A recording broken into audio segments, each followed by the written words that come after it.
Welcome to Luca and Miguel. Enjoy the video. You start by confirming prerequisites. Make sure the keyboard is physically connected or paired, batteries are charged, and you have admin rights. Open Device Manager with Win plus X and select Device Manager. This gives direct access to driver controls. Once done, expand keyboards and look for warning icons. Those indicate driver issues.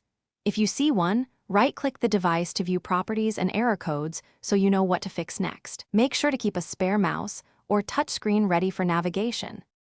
Next, focus on drivers and system settings. Right-click the keyboard in Device Manager and choose Update Driver. Use Automatic Search first. If problems persist, choose Uninstall, then Reboot so Windows reinstalls a clean driver. This often resolves corruption.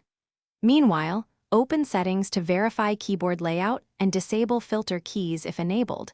These accessibility options can block input.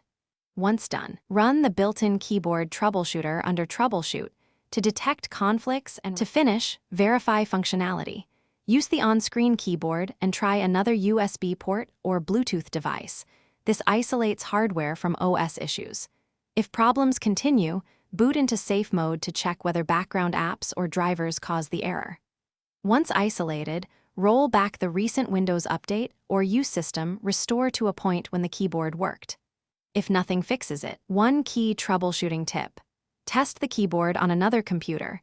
If it fails there, it's a hardware fault and replacement is the simplest solution. Thanks for watching and please subscribe. It's the best investment you'll ever make.